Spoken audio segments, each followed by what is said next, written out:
शक्तिमान पिता धन्यवाद करते हैं आज के सुंदर बाइबल अध्ययन के लिए। खुदावन हर एक को बड़ी बरकत दीजिए, आशीष कीजिए। पिता यीशु नाम से मांगते हैं, आमीन। हम पढ़ेंगे दूसरा राजा 13 अध्याय। इस्राएल का राजा यहोआहाज। अहज्याह के पुत्र यहूदा के राजा योआश के 23वें वर्ष में येहू का पुत्र यहोआहाज शमरोन में इसराइल पर राज्य करने लगा और 17 वर्ष तक राज्य करता रहा। 17 वर्ष तक राज्य करता रहा और उसने वह किया जो यहोवा की दृष्टि में बुरा था, अर्थात नबात के पुत्र यारोबाम जिसने इसराइल से पाप कराया था, उसके पापों के अनुसार वे करता रहा और उनको छोड़ ना दिया। इसलिए यहोवा का क्रोध इसराइलियों के विरुद्ध भड़क उठा और उसने उनको अराम के राजा हजाएल और उसके पुत्र बेन-हदद के अधीन कर दिया। तब यहोआहाज यहोवा के सामने गिड़गिड़ाया और यहोवा ने उसकी सुन ली, क्योंकि उसने इसराइल पर अंधेर देखा कि अराम का राजा उन पर कैसा अंधेर करता था।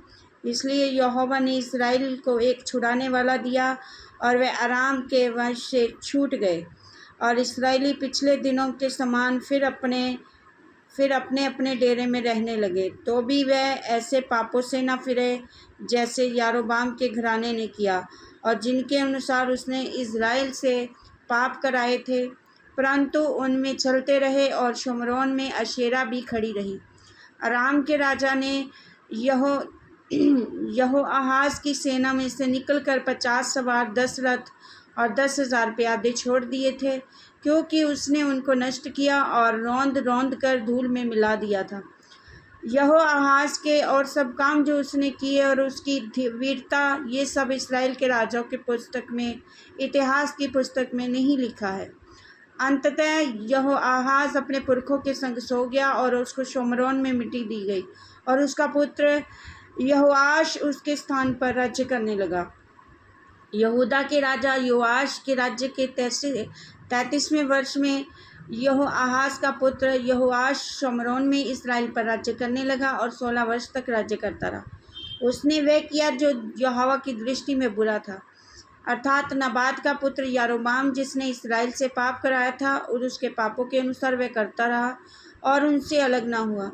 यहोआश के और सब काम जो उसने किए और वीरता से वह यहूदा के राजा अमस्या से लड़ा, ये सब क्या इसराइल के राजाओं के इतिहास की पुस्तक में नहीं लिखा है? अंततः योआश अपने पुरखों के संग सो गया और यारोबाम उसकी गद्दी पर विराजमान हुआ और यहोआश को शमरोन के इसराइल के राजाओं के बीच मिट्टी दी गई। अलीशा की मृत्यु। अलीशा को वह रोग लग गया जिससे उसकी मृत्यु होने पर थी। तब इसराइल का राजा योआश उसके पास गया और उसके ऊपर रोकर कहने लगा, हाय मेरे पिता, हाय मेरे पिता, हाय इसराइल के रथ और सवारों। अलीशा ने उससे कहा, धनुष और तीर ले आ, और वह उसके पास धनुष और तीर ले आया। तब उसने इसराइल के राजा से कहा, धनुष पर अपना हाथ लगा। जब उसने अपना हाथ लगाया तब अलीशा ने अपने हाथ राजा के हाथों पर रख दिए। तब उसने कहा, पूर्व की खिड़की खोल। तब उसने उसे खोल दिया। तब अलीशा ने कहा, तीर छोड़ दे। उसने तीर छोड़ा। अलीशा ने कहा, ये तीर यहोवा की ओर से छुटकारे और आराम के से छुटकारे का चिन्ह है, इसलिए तू अपेक में आराम को यहाँ तक मार लेगा कि उनका अंत कर डालेगा।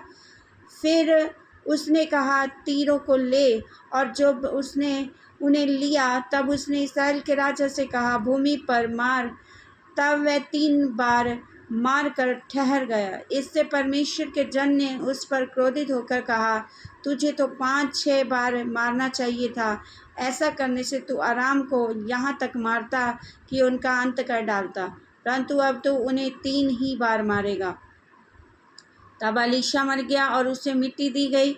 प्रतिवर्ष वसंत ऋतु में मोआब के दल के देश पर आक्रमण करते रहे। लोग किसी मनुष्य को मिट्टी दे रहे थे कि एक दल उन्हें दिखाई पड़ा। तब उन्होंने उस शव को अलीशा की कब्र में डाल दिया और अलीशा की हड्डियों से छूते ही वह जी उठा और अपने पांव के बल खड़ा हो गया। इज़राइल और आराम के बीच युद्ध। यहोआहाज के जीवन भर आराम का राजा हजाएल इसराइल पर अंधेर ही करता रहा। तब यहोवा ने उन पर अनुग्रह किया और उन पर दया करके अपनी उस वाचा के कारण जो उसने अब्राहम, इसहाक और याकूब से बांधी थी, उन पर कृपा दृष्टि की और ना तो उन्हें नष्ट किया, ना अपने सामने से निकाल दिया।